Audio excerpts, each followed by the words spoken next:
Hey guys, tonight we slip into the strange, candlelit corridors of medieval marriage customs. The fire crackles low in the hearth. The rushes on the stone floor are scented faintly with lavender and last week's dinner. You're wearing your second best tunic, the one without any holes, and someone's playing a lute slightly out of tune in the corner. Today's the big day you're getting married. But oddly enough, as you stand before the altar, hands joined, priest mumbling Latin nobody, leans in for a kiss. Because tonight, we're diving into the very weird, very real rules that governed love, marriage, and everything in between during the medieval period. It's going to be bizarre, sometimes romantic, often frustrating, and occasionally hilarious. And you probably won't survive this, unless you're okay with a few leeches, a lot of incense, and your mother choosing your spouse. So, before you get comfortable, take a moment to like the video and subscribe, but only if you genuinely enjoy what I do here. And I'd love to know, where in the world are you watching from, and what time is it there? Now, dim the lights. Maybe turn on a fan for that soft background hum, and let's ease into tonight's journey together. You're in a church, but no one tells you to kiss the bride. In fact, if you did, the priest might stop the ceremony entirely, because in the medieval Christian wedding, kissing at the altar wasn't just discouraged, was straight up forbidden. That tender moment we associate with every movie wedding today, not even a thing back then.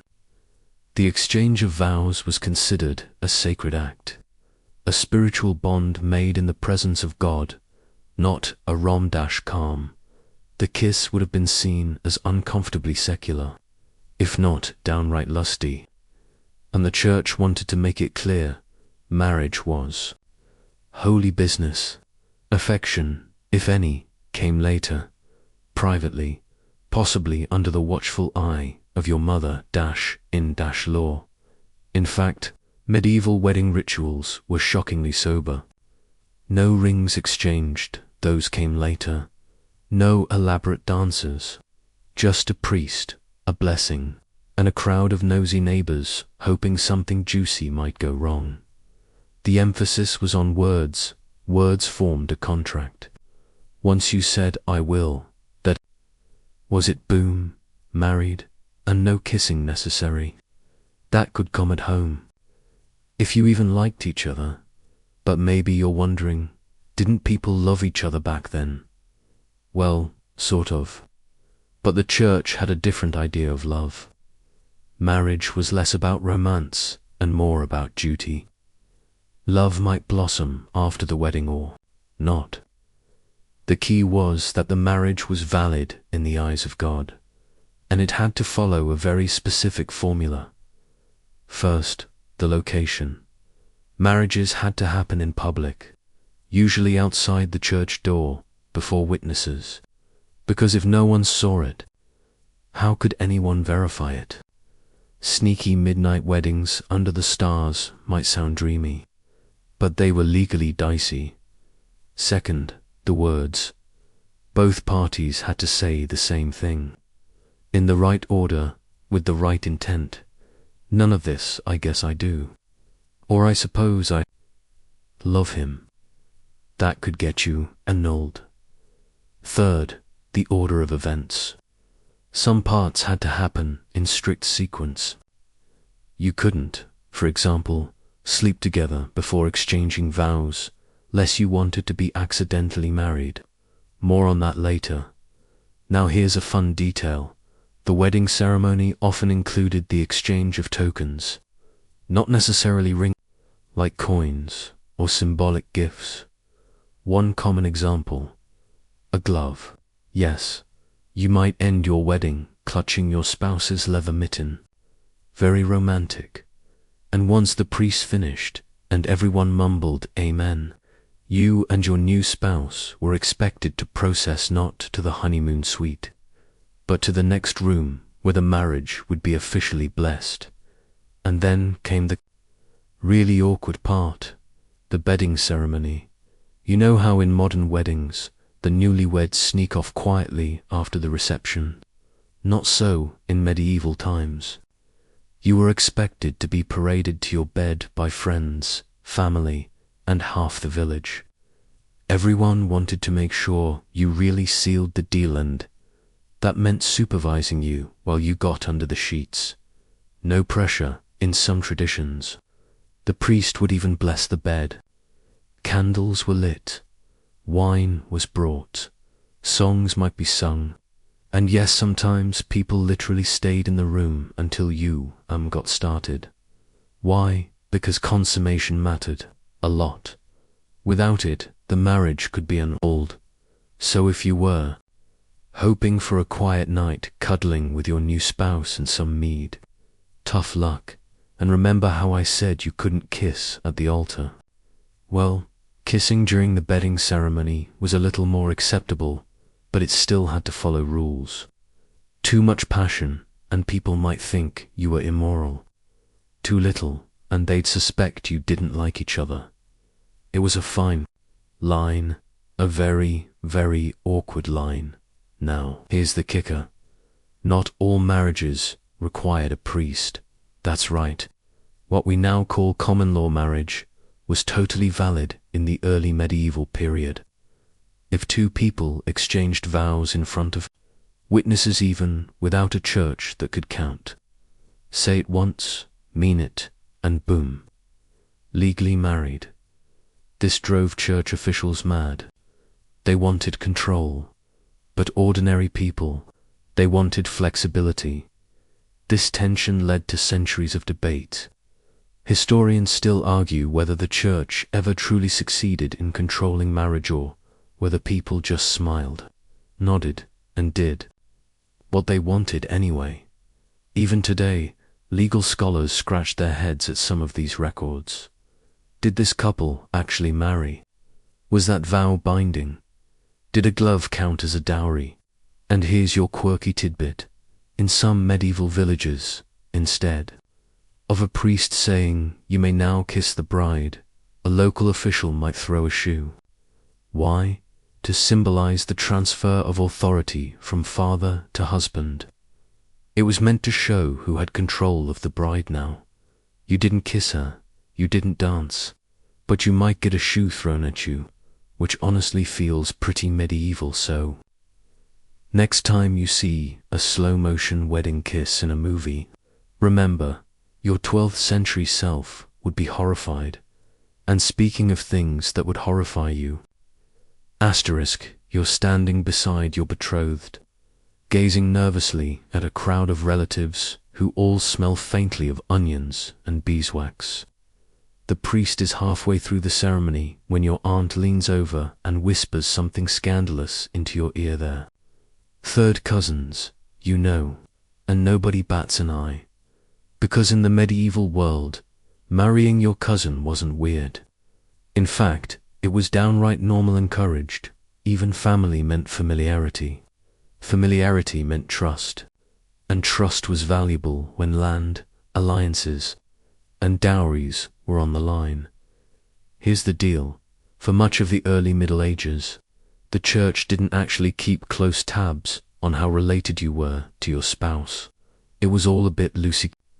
As long as you weren't, say, siblings or parent and child, you were probably fine. But then came the canon lawyers, and they loved rules. By the 9th century, the church had imposed a rather ambitious restriction. You couldn't marry anyone within 7 degrees of consanguinity. That's right, 7 degrees. That's not just first cousins. That's second cousins, third, fourth, possibly even someone who once passed your great-great-grandmother's cottage on the way to market. This caused chaos, because guess what? In a medieval village, everyone was probably related. It became so absurd that people began hiring genealogists. Medieval matchmakers had flowcharts to prove they were distant enough to tie the knot. But then came the pushback in 1215. During the Fourth Lateran Council, church authorities decided to dial it back from 7 degrees to 4, which, if you're wondering, still includes first cousins, so that marriage to your dad's brother's daughter, still off the table, technically, but even that wasn't always enforced. Because if you were rich, titled, or donating to the church, there were loopholes, and nothing said I love you like a papal dispensation for cousin-marriage. Yes, papal dispensations. That's when you wrote to the Pope and asked, politely, if you could ignore the rules of consanguinity just this once. Maybe you included a bride-bur donation. And often, the Pope said yes, especially if you were a king. The royal families of Europe were practically swimming in cousin marriages. Why? Because marrying outside your class was seen as far worse than marrying your cousin. Better to keep it in the family, literally, than sully your bloodline with some upstart merchant's daughter, so, while a peasant girl might get scolded for marrying her neighbor who happened to be her second cousin, the King of France could marry his niece's daughter if it secured a treaty. Historians still argue whether these rules were truly about morality, or just about consolidating church power. Probably both. And while we're at it, let's talk about affinity. Affinity meant you couldn't marry your in-laws either. Once someone was family, by blood or by marriage, they were permanently off the table. That meant your deceased husband's brother. Forbidden. Your stepdaughter. Definitely not. Your wife's cousins, uncles, goat herders, sons, nursemaid. Better get out your abacus. This extended even further. You couldn't marry someone you'd had sexual relations with or anyone they had ever had sexual relations with. So if you'd shared a bed with a woman, you were technically forbidden from marrying her sister, or her mother, or her aunt. You can imagine how complicated this made things in small towns. Not to mention, it created the perfect setup for petty accusations. Didn't want your daughter marrying that boy. Just hint that he once made eyes at her cousin at the May festival. Boom, disqualified. Of course, enforcing all these rules was nearly impossible.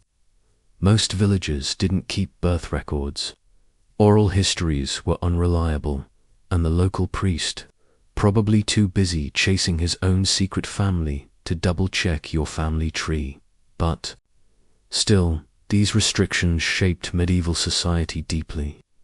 They influenced where people lived, how far they traveled to find a spouse, and how intertwined village life became. You didn't just marry a person, you married their web of kinship, for better or worse. And here's your quirky tidbit.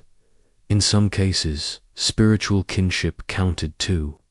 If someone was your godparent, or the godparent of your child, they were also off limits. The church saw those relationships as sacred, which led to bizarre legal debates like, can I marry my ex-godfather's niece's widow if I never went to the baptism? Spoiler, probably not. Still, some folks got creative. There are records of couples intentionally concealing their family connections to slip past church bans. Some went as far as adopting fake identities or holding weddings in remote chapels, with sympathetic clergy who asked zero questions. On the flip side, nosy neighbors sometimes reported couples after the wedding. Imagine being happily married for 6 months before someone drops by to say, isn't that your mother's cousin's son's daughter? Annulment proceedings could follow. The stakes were high. Marrying someone you were too closely related to could not only invalidate your marriage, could render your children illegitimate. That mattered when land, titles, or even the family cow were on the line, and the church loved nothing more than an annulment. It gave them power, it gave them fees, and it gave them yet another chance to reinforce who really controlled the definition of holy matrimony. So while today you might scroll through dating apps hoping to avoid exes, in medieval times you had to avoid half your family tree. And if that wasn't stressful enough, wait until you learn what days you weren't allowed to marry on. Asterisk, you've finally found someone you can legally marry. No cousin overlap, no PayPal paperwork, no suspicious godparent connections. You're both the right age, of sound mind, and you haven't committed any major sins in the last fortnight. So, naturally, you pick a wedding date, and the priest says, absolutely not, because it's Saint Zosimus, the Lesser's feast day, and no one is getting married on that. Welcome to the surprisingly crowded calendar of the medieval church, where choosing your wedding day was like tiptoeing through a field of liturgical landmines. You might have thought any weekend in June would do, but in the Middle Ages, almost half the year was off limits for marriage. Let's start with the heavy hitters. There were 3 big periods: Advent, Lent, and Regationtide, when weddings were discouraged, if not outright banned. Why? Because these were times of fasting, reflection, and penance. Joyful celebrations like marriages were considered inappropriate, while everyone else was mourning their sins.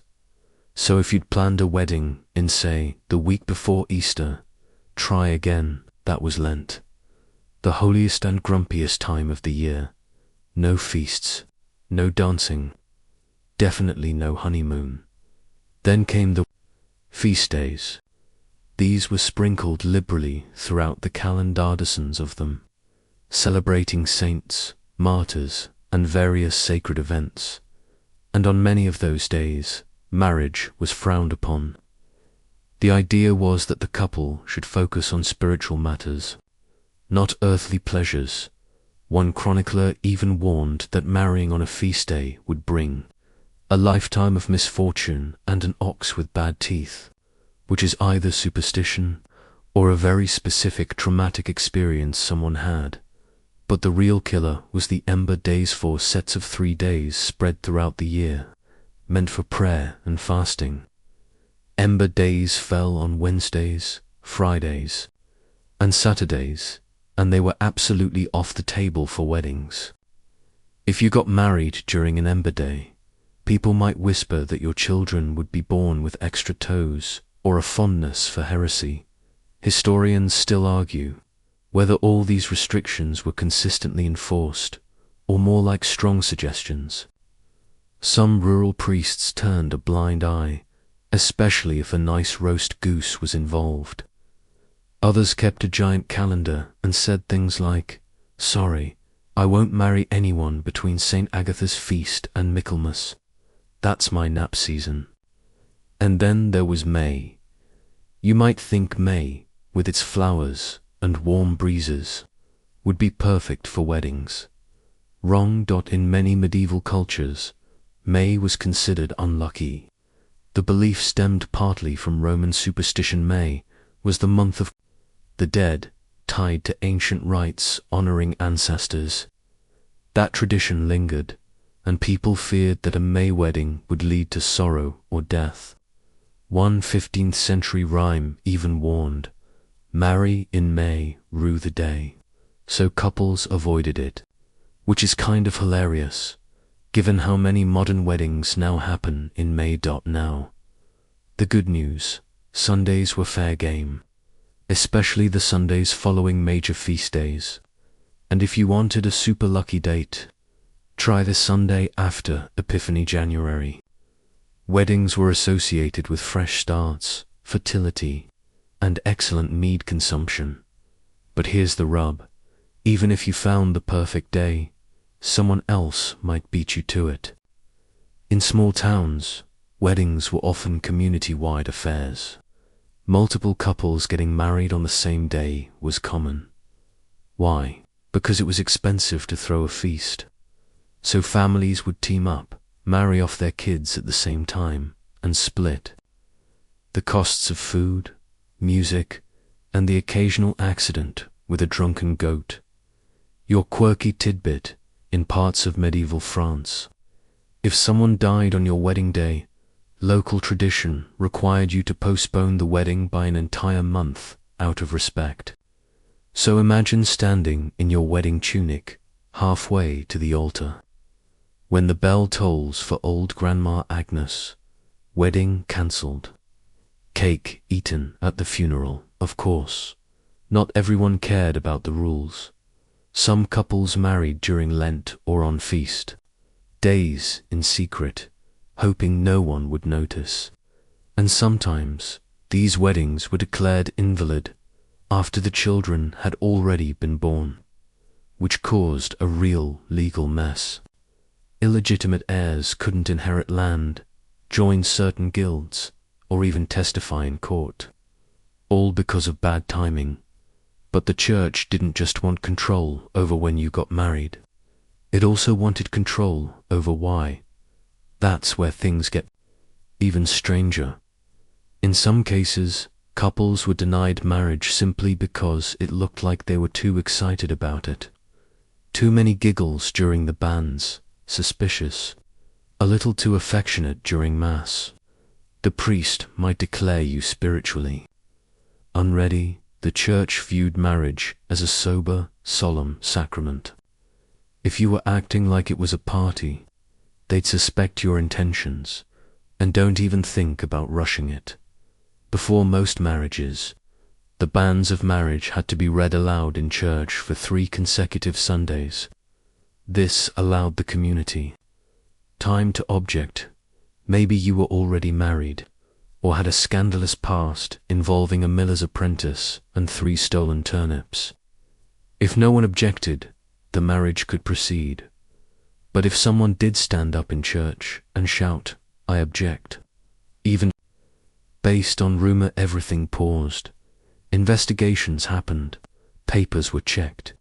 Occasionally, a bishop got involved. And your wedding was rescheduled for a later, holier, and hopefully less dramatic date. So, to recap, if you wanted to marry in the Middle Ages, you had to make sure you weren't related, hadn't sinned recently, weren't planning for May, weren't on an ember day, and hadn't recently laughed too hard in public. No pressure and all that. Before the question of consent even came up, which is where we're headed next. Asterisk. You're standing awkwardly beside your soon-to-be spouse. The village priest has just finished reading the banns. Everyone's eyes are on you neighbor's cousins, the guy who sells cabbages with suspiciously uneven scales. The question floats in the air like incense smoke. Do you consent to this union? And you hesitate, not because you're unsure, but because it doesn't really matter what you say. In the medieval world, consent was complicated.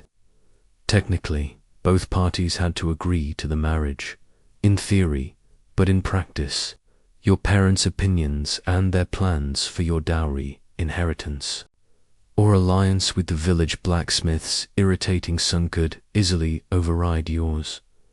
This wasn't just a cultural quirk. It was legal grey soup. For much of the early medieval period, parental consent carried enormous weight, especially among the upper classes, where marriage was more about land and alliances than about moonlit walks or shared hobbies like embroidery or goose herding. If your father said you were marrying Lord Warwick of Bogbottom, then you were, even if you were 14, even if Warwick was 47 and smelled like smoked herring. Because here's the awkward truth.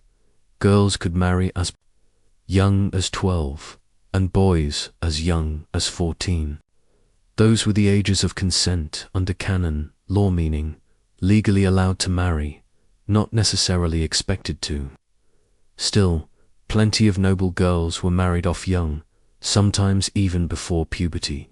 In many cases, the marriage wouldn't be consummated until later, but the paperwork signed and sealed now.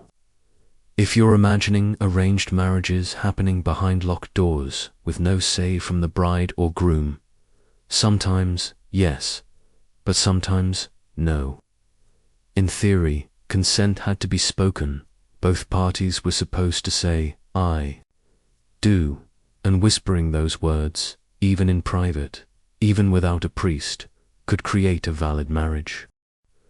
This is where it gets even murkier, because there were two types of consent, recognized by the church: present tense consent, I marry you, that made you instantly, irrevocably married; future tense consent, I will marry you, that meant you were engaged unless you followed it up with, say, a celebratory romp in the hayloft, in which case, congratulations, you're now married.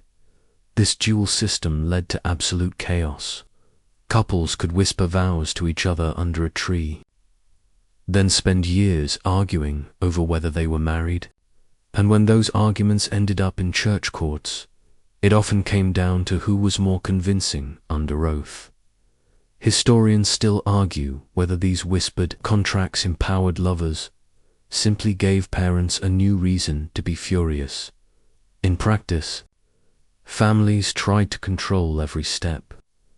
Marriages were negotiations. The father, always the father, might sit down with the other family to discuss property, livestock, and whether the bride would bring a spinning wheel or just good hips. The couple themselves sometimes consulted, sometimes not, and even if a girl screamed no at the altar, if she said yes a week earlier under pressure, the church might rule that earlier consent as binding. Free will was the ideal, but verifying whether it was truly free, that was murky.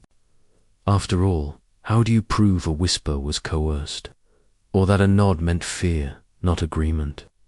One of the most tragic aspects was coercion by silence. If a girl didn't object loudly enough during the wedding, or didn't resist strongly enough when pushed toward the altar, some judges interpreted that as tacit approval. The phrase "she did not protest with sufficient vigor" appears in more than one court record. So imagine you're 16.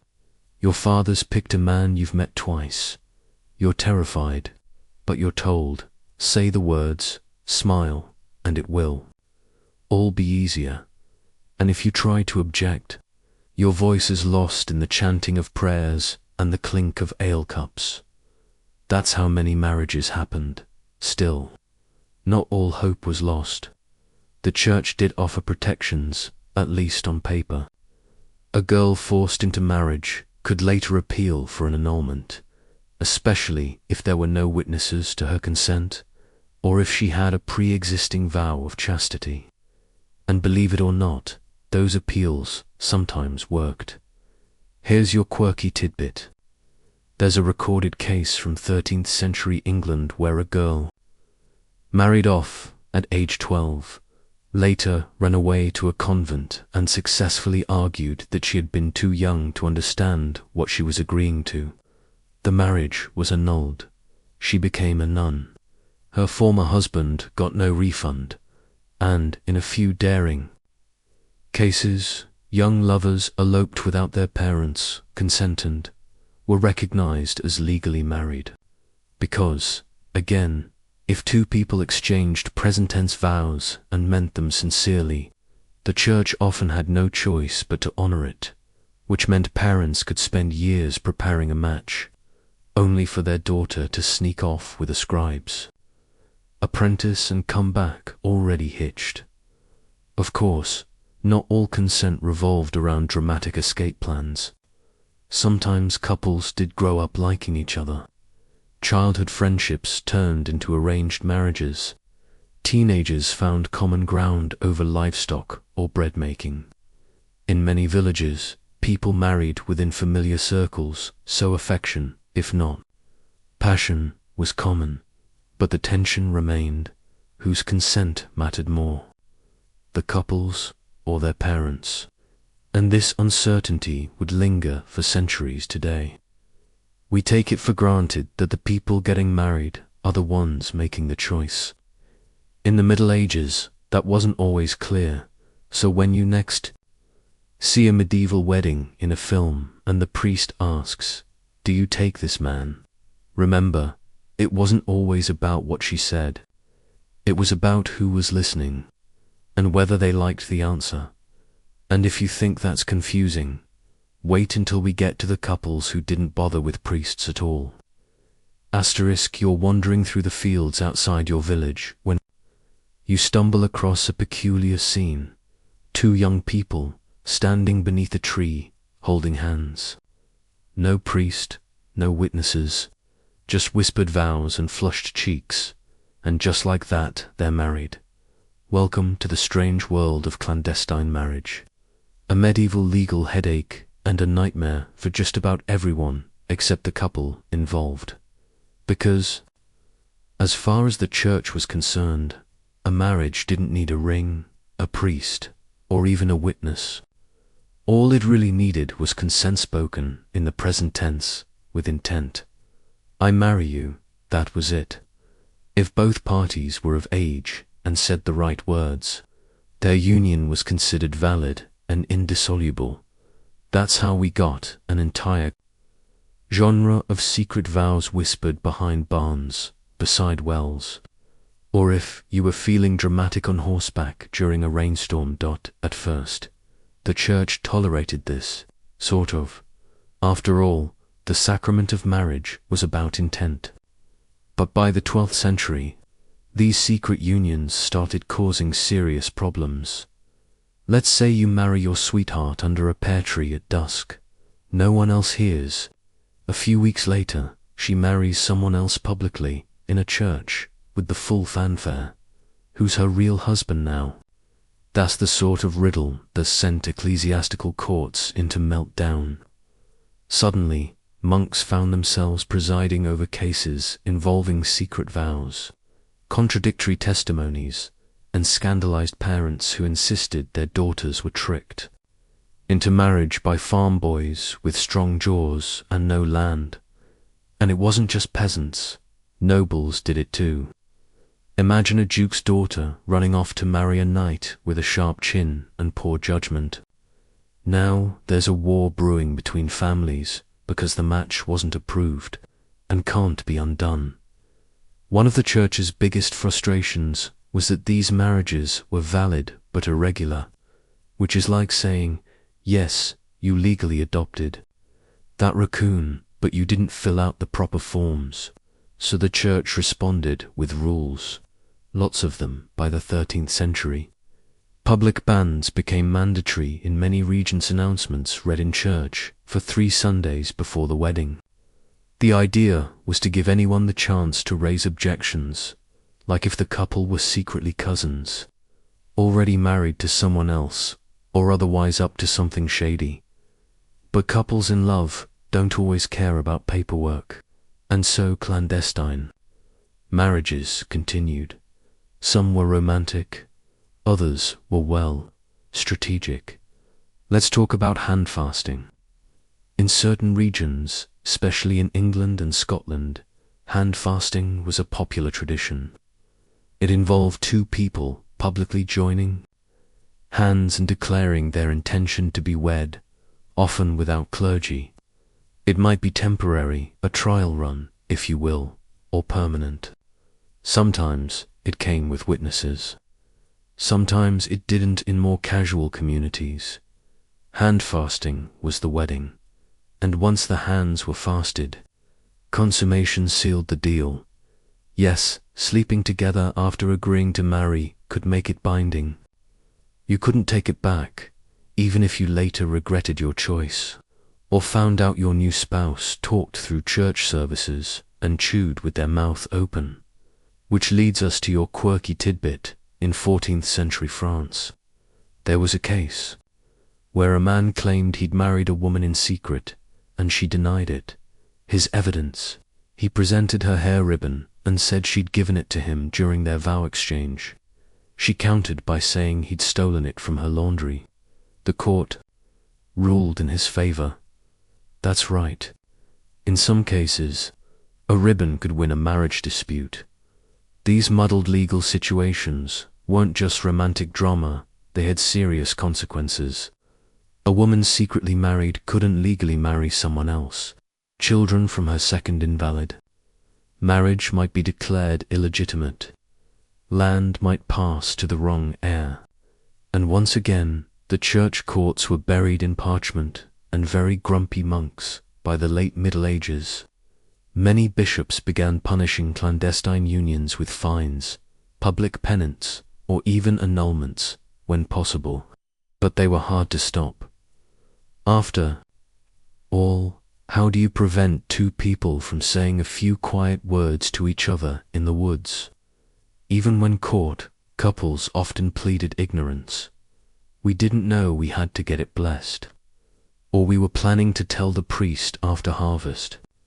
Sometimes they even claimed divine inspiration. God told us to marry on St. Cuthbert's Eve, and we didn't want to argue, and the church's hands were tied. If the couple had truly spoken present tense vows, and there was no evidence of coercion or prior marriage, they were stuck with each other. Historians still debate whether clandestine marriages gave couples more freedom, or just made their lives more legally unstable. Some see it as romantic rebellion against rigid structures. Others see it as a loophole used for exploitation, particularly of young women. And speaking of loopholes, some nobles exploited the system deliberately. A wealthy lord might secretly marry a peasant girl, then deny it later, claiming it was just play. If she became pregnant, she had little recourse. The courts were often biased, and unless she could produce witnesses or a ribbon sheet was dismissed. On the other hand, some young women used clandestine marriage to get around controlling families. By marrying secretly, they forced the church to accept the union, even if their parents refused to approve. For some, it was the only path to autonomy, and in rare chaotic moments, entire villages rebelled against the rules, conducting mass clandestine weddings without clergy just to make a point. One such event in 15th century Italy ended with 5 couples married, 2 chickens sacrificed, and 1 very angry bishop. So if you're imagining medieval love as slow and arranged, member behind the barn, under the tree, beside the riverside, was probably whispering vows and hoping no one would find out until it was too late. And when we come back, we'll look at what happened when all the vows were done. The guests had gone home, and all eyes turned to the sheets. Asterisk, you wake up the morning after your wedding, groggy from too much mead and a night of ceremonial awkwardness. The sun is barely up, but already there's a knock at the door. You look around. You and your new spouse are in bed, and at the foot of that bed stands your mother-in-law, your father, the local priest, and possibly the village reeve. Come to check the sheets, because in the Middle Ages it wasn't enough to say, "I do." You had to do, and preferably someone needed to confirm it. Welcome to the bizarre custom of bedding ceremonies and proof of consummation, where privacy was a luxury, and your neighbors might just be witnesses to your first night as husband and wife. It started with a procession. After the wedding feast, the newlyweds would be ceremoniously led door, sometimes dragged to the bridal bed. Music played, guests sang raunchy rhymes. There might be candles, wine, and a lot of nudging. In noble households, the crowd could include bishops, cousins, the guy who owned 3 pigs, and at least one extremely drunk uncle. Then, once you were in bed, yes, in the bed, some guests would stay long enough to see you both under the covers. In certain cultures, attendants helped the couple undress. If you weren't blushing yet, you would be when they handed you a goblet and said, "Cheers." In noble families, this whole ordeal could involve a literal witness statement, signed and sealed, because consummation wasn't just personal, it was legal, especially when inheritance, alliances, and dynasties were on the line. But even among ordinary folk, there was a strong belief that a marriage wasn't real until it was sealed. And so came the strange, squelchy tradition of checking the bedcloth. The following morning, friends and family might inspect the sheets for signs of virginities, specifically blood. A stained sheet was held up like a trophy. In some regions, it was displayed outside the house. In others, it was paraded through the village like a banner of honor. If there was no blood, things got awkward. People whispered. Accusations flew. Was she not a virgin? Was he not capable? Was the marriage cursed? One chronicler described a noble wedding where the absence of blood caused such scandal that a physician was summoned to examine both parties. He declared the bride intact and the groom nervous. They were sent on a second honeymoon. Historians still argue whether these practices were widespread or more common in elite households. But we know this much: consummation mattered. It wasn't just a symbolic act, it was the difference between a marriage that stuck and one that could be annulled. Because here's the legal twist: failure to consummate was one of the few reasons a marriage could be undone by the church. If, after the vows were said, the bed remained unshaken, either party could appeal for an annulment. Usually, it was the wife who brought the case, sometimes with help from her family, sometimes with detailed testimony that made the monks blush. But proving a lack of consummation wasn't easy. This led to some of the most absurd and frankly embarrassing moments in medieval legal history. Imagine being summoned to a church court and asked, under oath, whether your husband had performed his marital duty. Then imagine having to explain what exactly he had or had not done in front of a panel of celibate clerics who took detailed notes. In one notorious case from 14th century England, a man was accused of impotence by his bride. The court ordered a trial by inspection, during which 2 midwives and a bishop examined the groom and asked him to perform. He failed, marriage annulled. Sometimes men were even given a grace period, 30 days, to prove they could fulfill their husbandly role. One man allegedly succeeded by presenting a trustworthy witness who claimed to have overheard the marital act through a thin wall. The church accepted it. But the concern wasn't always about ability, was about intent. If either party refused to consummate the marriage, the union could be challenged. That's how we get cases where a bride locked her husband out of the bedroom for months, then demanded a legal separation. Or a groom took a vow of celibacy after the wedding and claimed spiritual superiority over bodily urges. Spoiler: the church wasn't amused. Here's your quirky tidbit. In medieval Germany, if a man was suspected of being impotent, the court might stage a duel between him and his wife. She'd be armed with a rock and a sock. He'd fight from a pit with one hand tied. If she won, the marriage was over. Yes, marital problems could literally be settled with sock-based combat. But even outside the courts, the pressure to consummate was immense. Villagers gossiped. Parents panicked. And everyone knew a marriage that hadn't started properly might not last. That's why the bedding ceremony became not just tradition, but spectacle. A public checkpoint on a very private matter.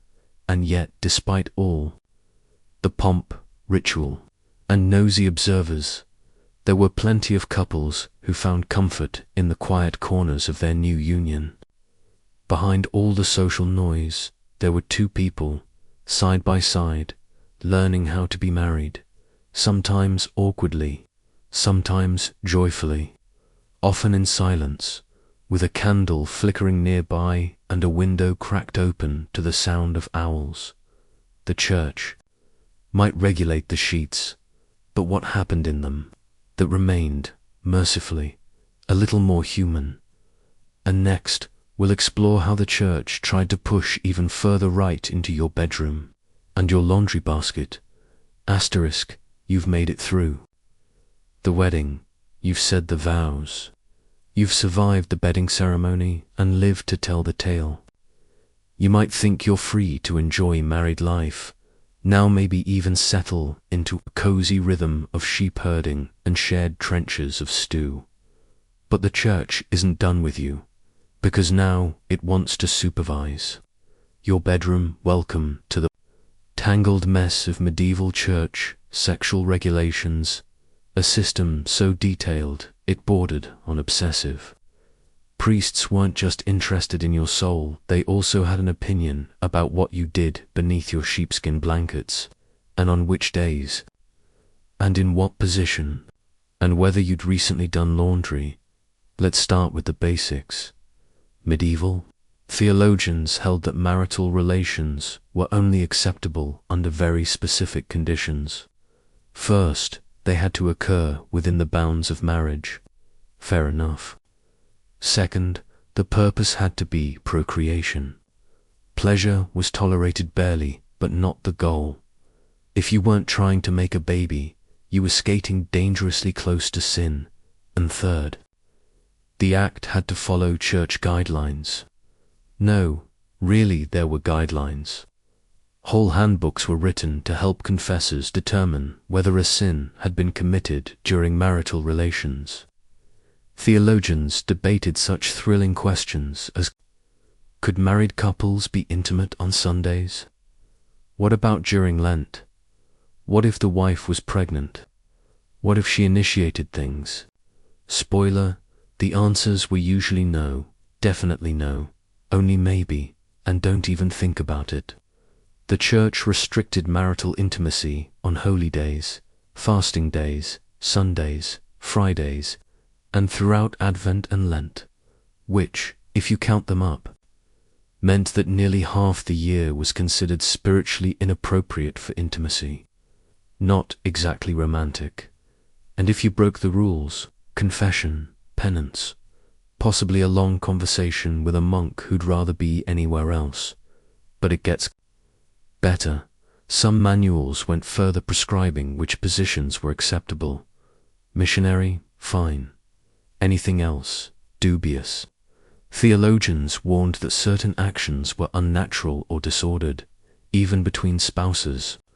And while enforcement was inconsistent, the anxiety around it was very real. So imagine lying in bed, trying to be a dutiful medieval spouse, but constantly second-guessing whether the angels are watching and whether your parish priest might somehow find out. And then there was the laundry test. Yes, this is real. In some communities, priests advised couples to keep their bed linens separate during times of abstinence, like Lent or Advent. Clean, unwrinkled sheets were signs of restraint. Rumpled linens, suspicious. It sounds absurd, but remember, in small villages, privacy was limited. Everyone knew everyone's habits, and the line between gossip and confession was often blurry. This led to some deeply awkward household negotiations. A husband might insist on abstinence out of piety. The wife, wanting children, might protest, or vice versa. These disagreements could send couples straight to the confessional, occasionally to court. And that's where it gets especially ironic, because while the church preached restraint, it also held that denying your spouse without good reason was a sin. If a husband asked and the wife refused without illness or fasting as justification, she could be accused of withholding marital debt. Yes, that's what they called it. Marital debt. As if intimacy were a legal transaction payable on request. But it worked both ways. Wives, too, could invoke their right to demand conjugal relations. If a husband consistently refused, she had grounds to complain to the local bishop. In extreme cases, she might even seek separation. So much for romance. Historians still argue whether these ideas were widely accepted by ordinary people, or if they remained mostly in dusty clerical handbooks. There's good evidence that rural communities nodded politely at these rules, then ignored them entirely. But in noble households, especially those with political stakes, the church's rules could be weaponized. A queen might accuse her husband of excessive lust to shame him publicly. A lord might claim his wife was too pious for intimacy and seek grounds for annulment. Every action had potential consequences. One curious case from 15th century Castile tells of a noblewoman who refused intimacy with her husband during Lent. He demanded his rights. She countered by reporting him to the local bishop for sacrilegious conduct. The bishop sided with her and ordered the man to spend the remainder of Lent sleeping in the stables. He also had to donate 3 sheep to the church. Moral of the story: don't mess with Lent. Your quirky tidbit: some confession manuals literally included charts, diagrams listing which days were acceptable, which acts were sinful, and which ones were venial if repented quickly. One such manual, written by a particularly zealous 13th century monk, included 92 separate categories for marital misbehavior, 90-2. And in case you're wondering, yes, priests were expected to memorize most of them. It's worth noting that enforcement varied enormously. In some parishes, no one cared. In others, overly enthusiastic priests went door to door, checking that newlyweds were following the proper abstinence periods. One poor couple in Normandy was forced to repeat their wedding vows because they'd reportedly consummated the marriage before the priest gave them permission. They were already married, mind you, but rules were rules. Still, beyond the regulations and rituals, real people continued to do what real people do: care for each other, argue, make up, live their lives. The church may have drawn elaborate lines, but not everyone stayed inside them. Many couples developed their own rhythms, balancing religion, desire, and common sense. And even as priests wagged fingers and bishops scribbled angry letters, the truth remained. No 2 marriages were exactly alike. Some were tender, some were tense. Some were, frankly, just trying to survive the winter without running out of firewood and patience. So, while the church tried to control the bedroom, the betrothals always was still a private country with its own quiet laws. And now that you've survived the sheets and the sermons, let's explore the truly unholy start to some medieval marriages. The ones that began with abduction, *, you are walking home from the market with a basket of leeks, minding your own business, when suddenly someone throws a cloak over your head, lifts you off your feet, and gallops off into the woods. You've just been abducted, and congratulations, you might now be married in the messier corners of medieval marriage customs.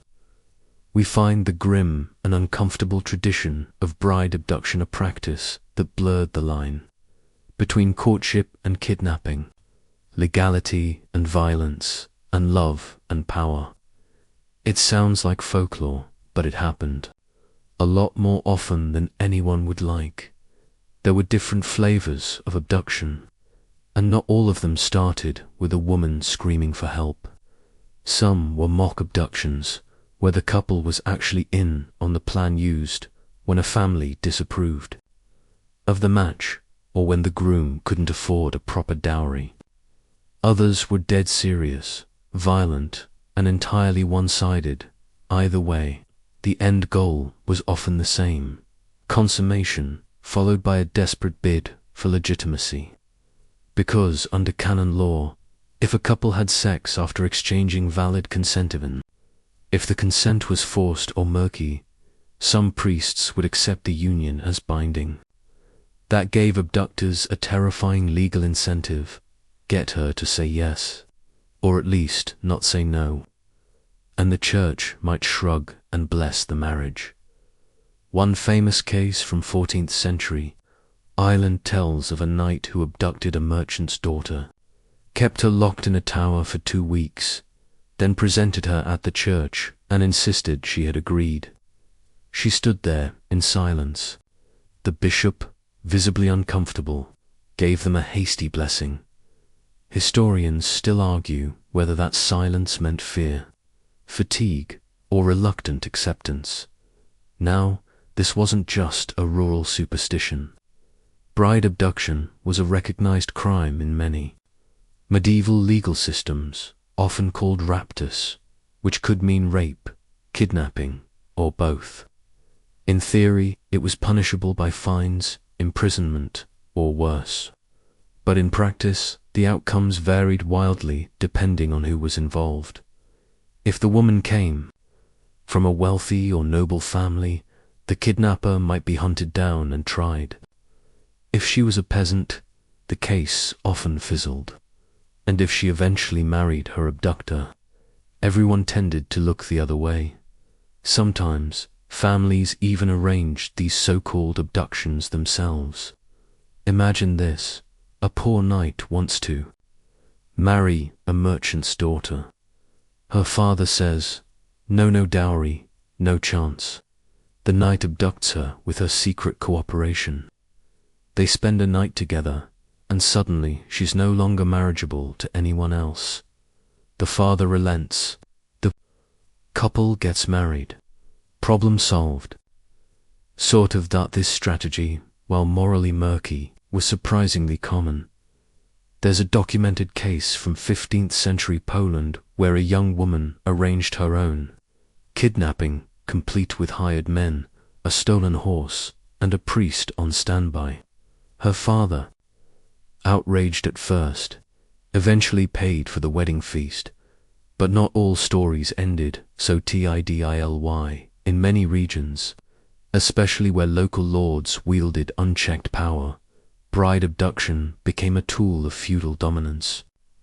A powerful man could simply take what he wanted, particularly if the woman's family lacked the influence to fight back. And here's where the worst abuses appeared. There are reports from southern France of lords kidnapping newlywed brides on their wedding night, claiming first rights, the infamous but heavily debated jus prime. Historians are deeply divided over whether this was ever a legal custom or just a terrifying rumor. But the fact remains, fear of it was real enough that some communities took drastic steps to protect their brides. One quirky and frankly clever tradition from rural England involved dressing the bride in peasant's clothes for the journey home after the weddings to hide her from bandits, rival suitors, or greedy local lords. She'd carry a hoe or wear soot on her face, just until she crossed the village boundary safely. Even church officials got caught up in abduction drama. In a 13th century Italian scandal, a bishop's nephew abducted a noblewoman from her family estate.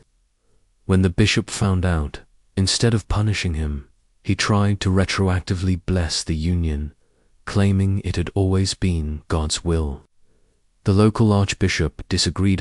The nephew was excommunicated, temporarily, because even when punishment came, it didn't always last. Abduction cases were notoriously hard to resolve. The woman's testimony was often doubted, especially if any amount of time had passed. If she became pregnant, her options narrowed further. Some courts saw pregnancy as proof of consent, as if biology could confirm free will. Let that sink in, and remember, divorce was not an option. Once married even by abduction, you were expected to remain so, unless you could prove non-consummation or prior vows. So what happened to these women? Some tried to build a life within the marriage, especially if children followed. Others entered convents either by choice or because it was the only respectable exit. A few fewer than we'd like on annulments.